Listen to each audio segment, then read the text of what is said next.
Abramos nuestras Biblias y leo la escritura que dice de la manera siguiente, capítulo 6 del libro de los Efesios, versículo 11 dice: vestidos de toda armadura de Dios para que podáis estar firmes contra las acechanzas del diablo, porque no tenemos lucha contra sangre y carne, sino contra principados, contra potestades, contra gobernadores de las tinieblas de este siglo, contra huestes espirituales de maldad en las regiones celestes.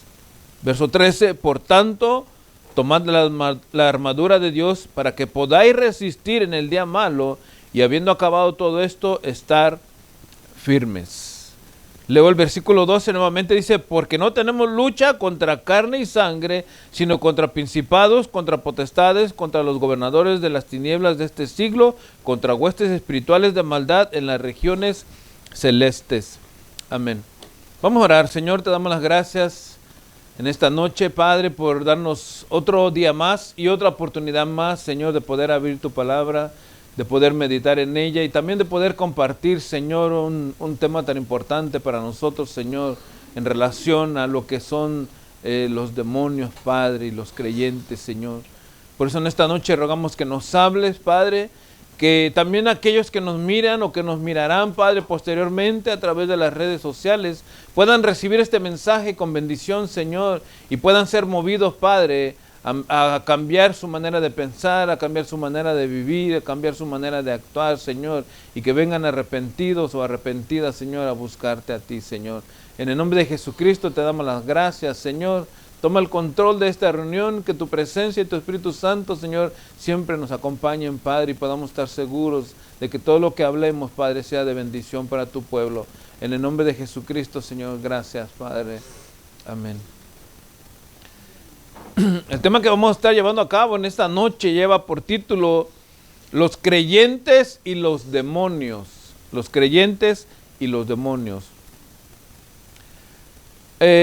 Ciertamente, hermanos, que cuando se habla de la doctrina de Satanás y los demonios, ¿verdad? Como lo hemos hecho en las 2 semanas pasadas, surge, hermanos, una interrogante que muchos cristianos se hacen a la hora de hablar de esta doctrina, hermanos. Y esta interrogante es, hermanos, si los cristianos pueden estar endemoniados.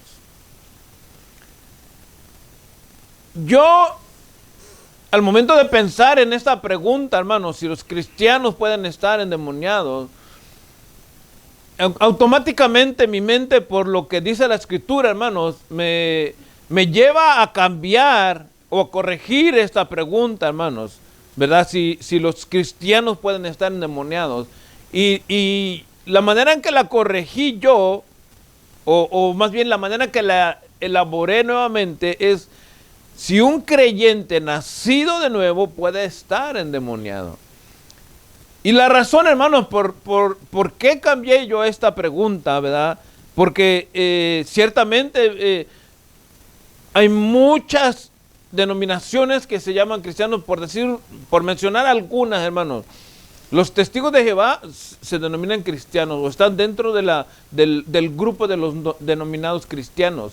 Los mormones también están dentro de ese grupo. Los cristianos evangélicos como nosotros, o bautistas, o pentecostés, como quieran llamarle, hermano, están dentro de este grupo seleccionado como cristianos. Los católicos están dentro de este grupo denominado como cristianos, hermanos.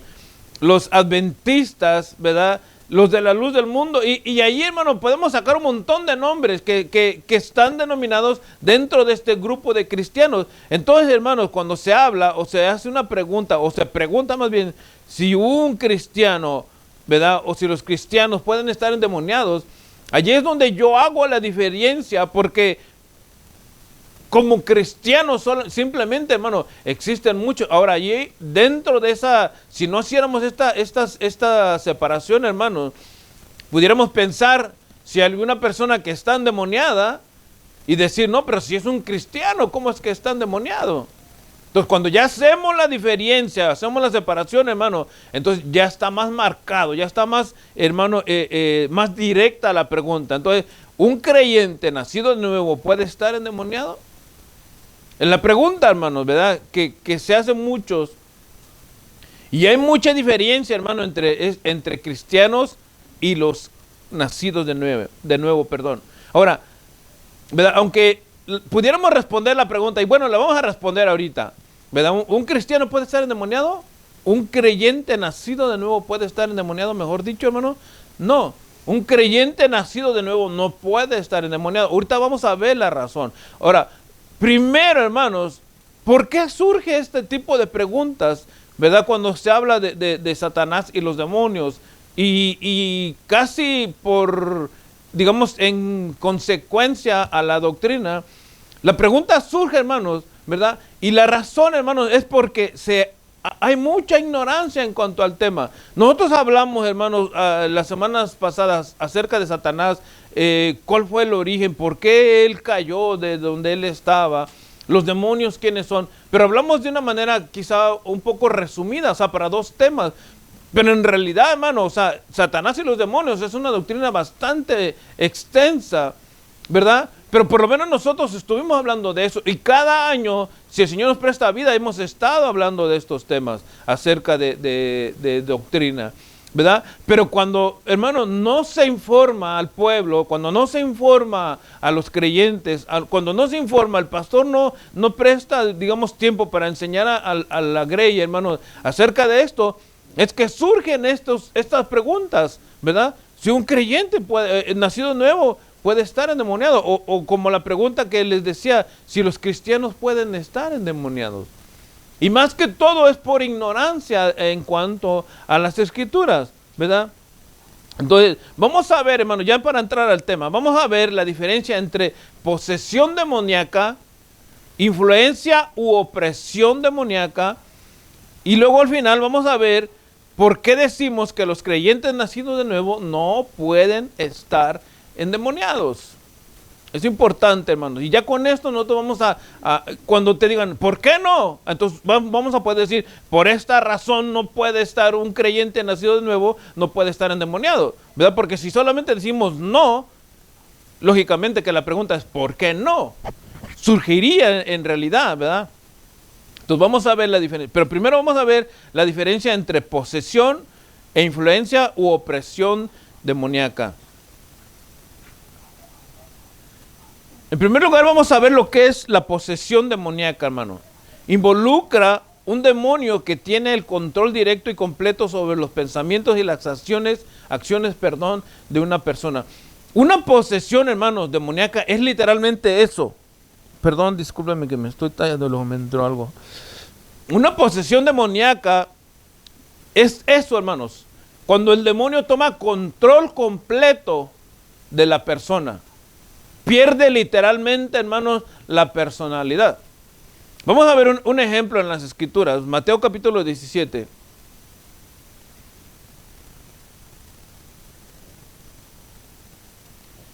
Versículo 14 en adelante. O sea, la persona que está endemoniada o la que hay una posesión demoníaca, la persona no tiene control de su cuerpo. Y vamos a ver, dice la Escritura, Mateo 17, 14 en adelante, dice, cuando llegaron al gentío, vino a él un hombre que se arrodilló delante de él diciendo, Señor, ten misericordia de mi hijo que es lunático y padece muchísimo, porque muchas veces cae en el fuego y muchas veces en el agua. Vean, vamos a hacer una pausa aquí. Este padre estaba pidiéndole al Señor que lo auxiliara, hermano, porque su hijo, fíjense, o sea, él caía en el fuego y caía en el agua.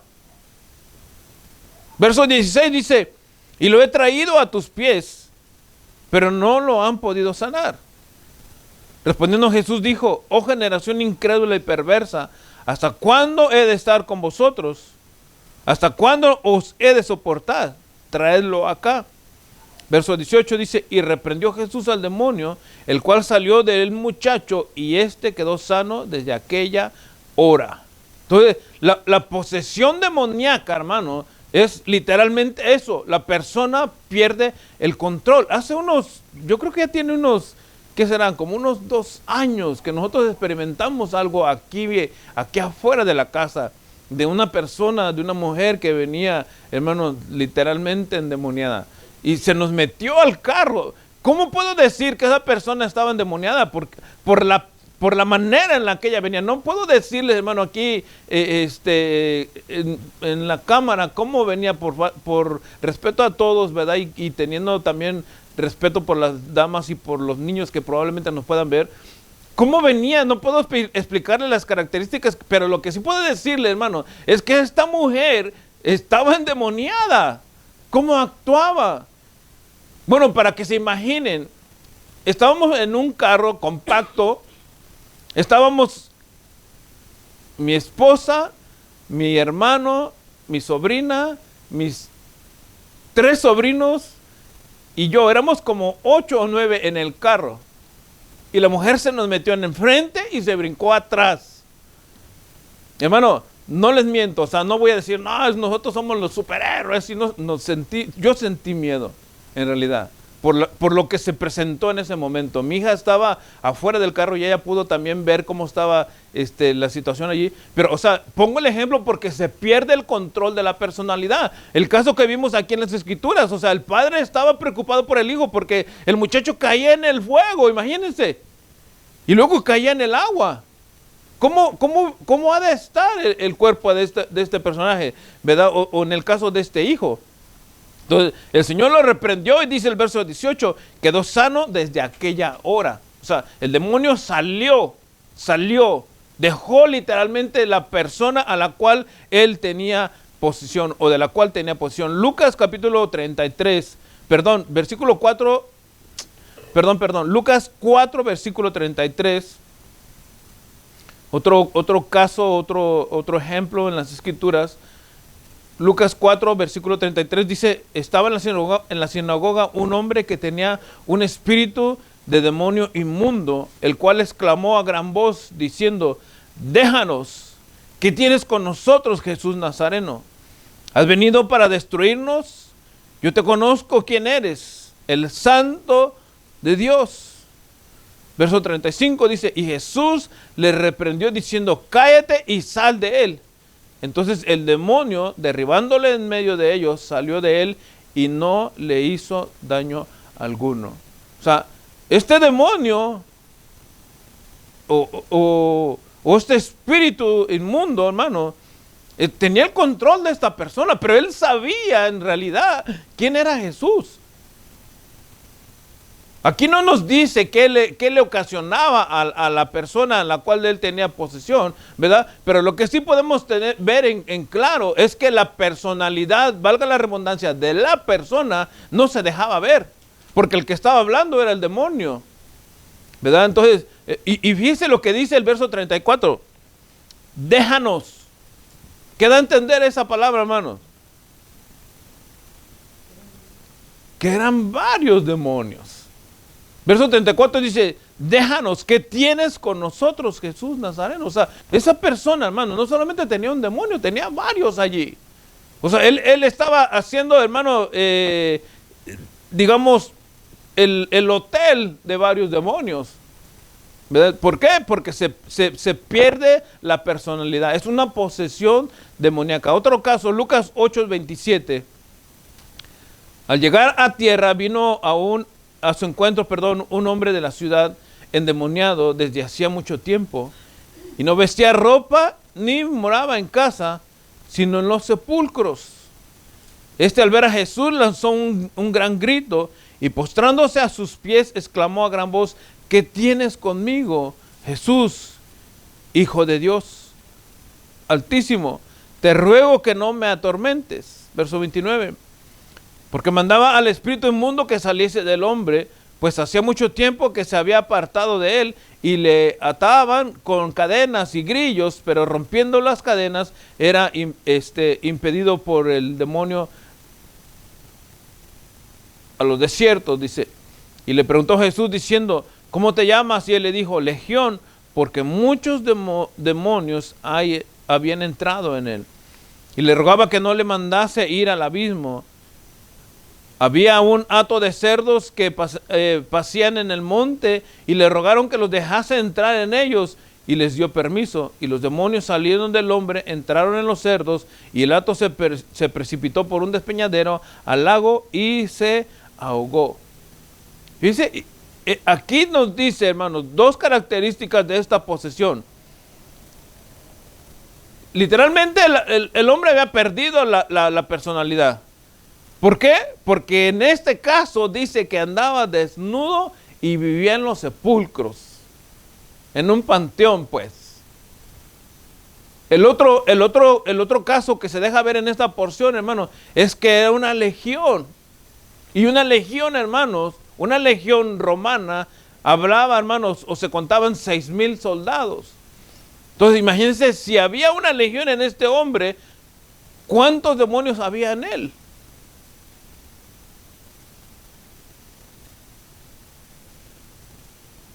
6,000. Era una legión. Entonces, hermanos, fíjense, dice que lo amarraban con cadenas y las rompían. Pues, ¿cómo no las iba a poder romper si era una legión? Que a uno lo amarren con cadenas y a ver que lo rompa uno solo.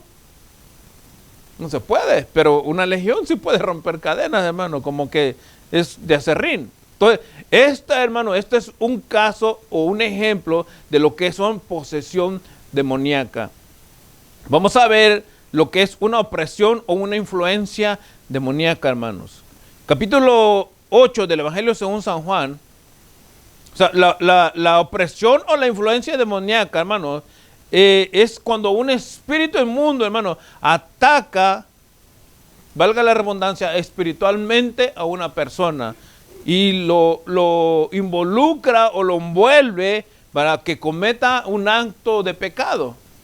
¿Verdad? Vamos a ver esto. Juan 8:42. Dice, Jesús entonces le dijo, si vuestro Padre fuese Dios, ciertamente me amarías, porque yo de Dios he salido y he venido, pues no he venido de mí mismo, sino que Él me envió. ¿Por qué no entendéis mi lenguaje? ¿Por qué no podéis escuchar mi palabra? Vosotros sois, fíjense, de vuestro padre el diablo, y los deseos de vuestro padre queréis hacer. Él ha sido homicida desde el principio y no ha permanecido en verdad, porque no hay verdad en él. Cuando habla mentira, de suyo habla, porque es mentiroso y padre de mentira. Aquí podemos ver, hermanos, que no hay una posesión demoníaca, pero sí hay una influencia demoníaca. En este caso, ¿verdad? ¿Por qué? Verso 44, vosotros sois de vuestro padre el diablo y los deseos de vuestro padre queréis hacer. O sea, hay una influencia. En este caso puede ser, como estaba hablando de pecar, de matar, perdón, ¿verdad? Pero no exactamente va a ser siempre lo mismo. O sea, la cuestión es que el espíritu inmundo, hermano, va a influenciar a la persona que no es creyente, a la persona que no es protegida por Dios, ¿verdad? Y ahorita lo vamos a ver más adelante, a que cometa actos de pecado. Yo estaba viendo en las noticias hace poco, hermanos, no, creo que fue a hoy en la mañana que lo miré, un hombre que lo había agarrado la policía. ¿Y saben por qué lo había agarrado la policía? Porque él acababa de matar a su mamá. Y le preguntaron, ¿tú mataste a tu mamá? Y él decía, sí. ¿Y por qué lo mataste? Porque es una bruja, dice. Y él hablaba, dice, y le prendí una Biblia encima. O sea, y el punto, hermanos, para finalizar de esta entrevista que le hicieron a este hombre, ¿verdad?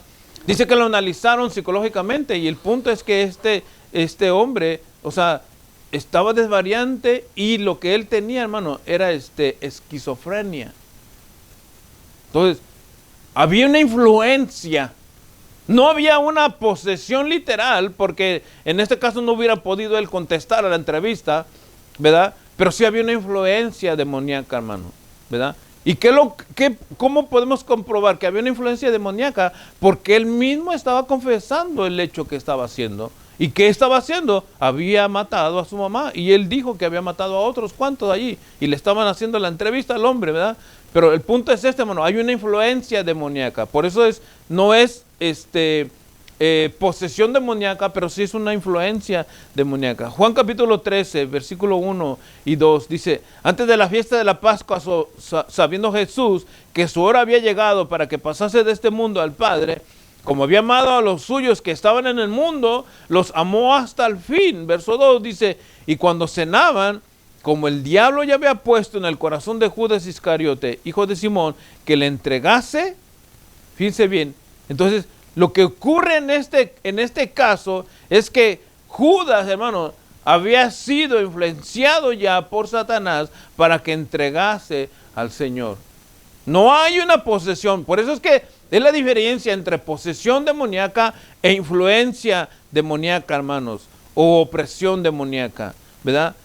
El Señor dice en el verso 2, y cuando cenaban, como el diablo ya había puesto en el corazón de Judas Iscariote, hijo de Simón, que entregase al maestro. O sea, había una influencia, había una cuestión, hermano, donde este hombre había cometido o iba a cometer un pecado, ¿verdad? En este caso, entregar, traicionar al maestro. Entonces, estas son las dos diferencias, hermano, entre la posesión demoníaca y la influencia demoníaca, ¿verdad? Ahora vamos a ver, para finalizar, hermanos, ¿por qué decimos que los creyentes o los nacidos de nuevo no pueden estar poseídos, ¿verdad? Hay suficiente apoyo bíblico, hermano, para poder enfatizar que un creyente nacido de nuevo no puede ser poseído por demonios. En primer lugar, hermano, porque los cristianos son habitados por el Espíritu Santo.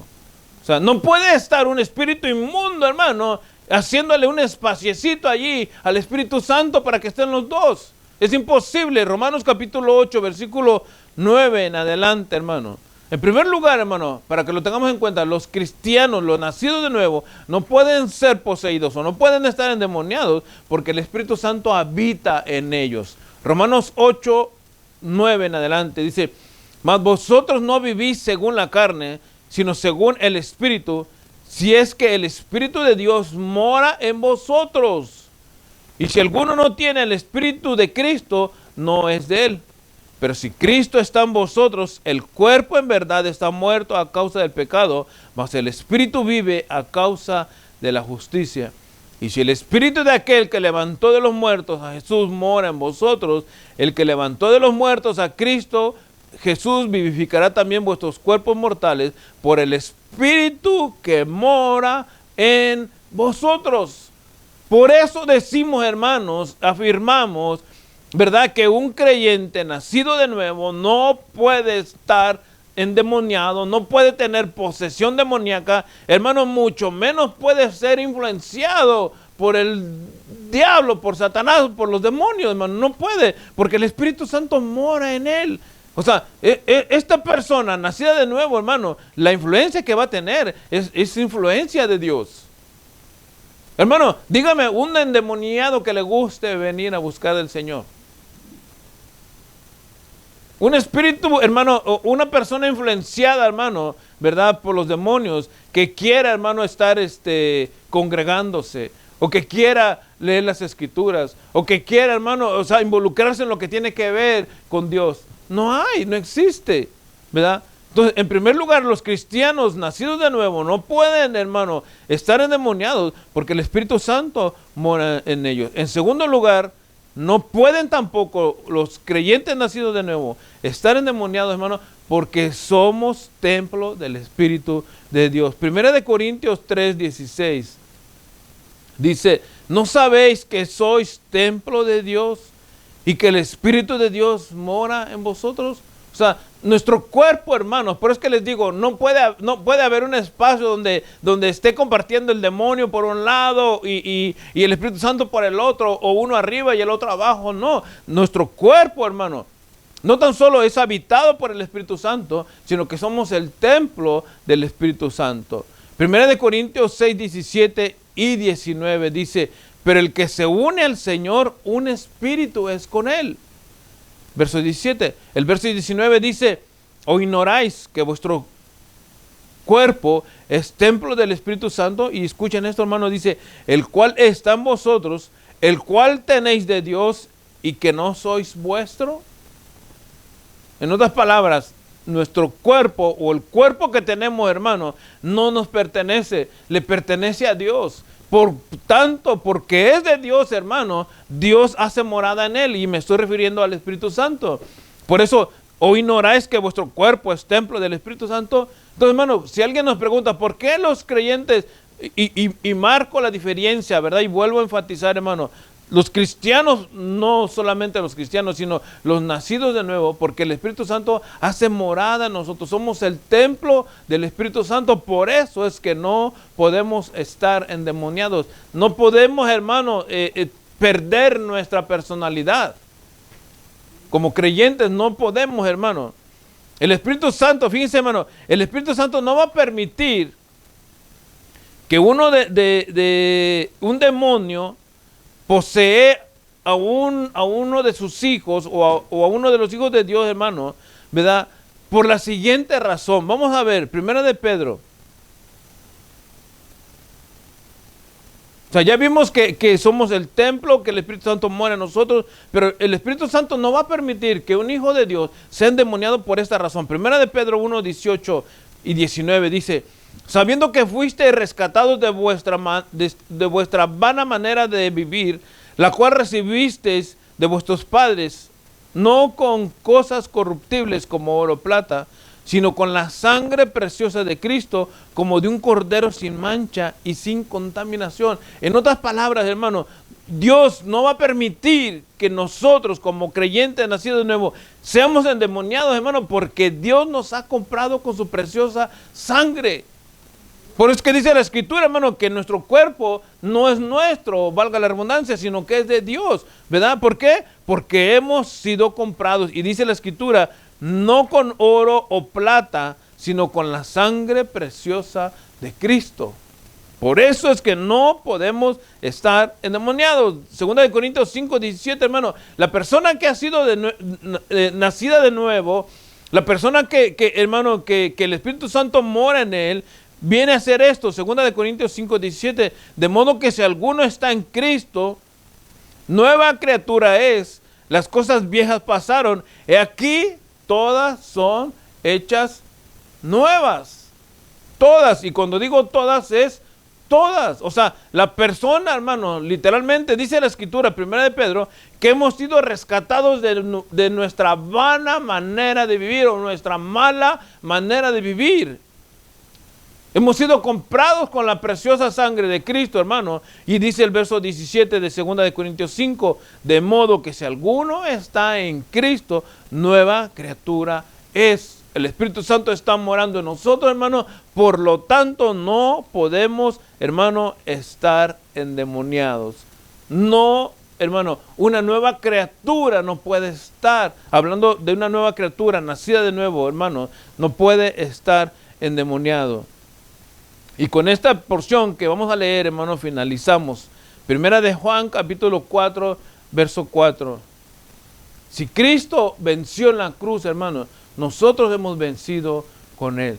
Dice Primera de Juan 4, 4. Hijitos, vosotros sois de Dios y lo habéis vencido, y los habéis vencido, porque mayor es el que está en vosotros que el que está en el mundo. Entonces, hermano, cuando una persona pregunta si un cristiano puede estar endemoniado, por una razón, creo que es la más común, es porque ignora el tema, ¿verdad? Lo otro, hermanos, es que nosotros podemos corregir o guiar, ¿verdad? Teniendo en cuenta esto que les acabo de mencionar. Un creyente nacido de nuevo no puede estar endemoniado porque somos templo y morada del Espíritu Santo y hemos sido comprados con la preciosa sangre de Cristo Jesús, hermano. Por eso es que el Espíritu Santo no va a permitir que un hijo de Dios pueda estar endemoniado. Amén. Vamos a orar, cerramos nuestros ojos. Señor y buen Padre, te damos las gracias en esta noche. Te bendecimos, Padre, y exaltamos tu nombre porque lo que aprendemos, Señor, es por ti, es tu palabra, Señor. Nosotros solamente nos llevamos la bendición de ser instruidos, de ser, Padre, enseñados por ella, Señor.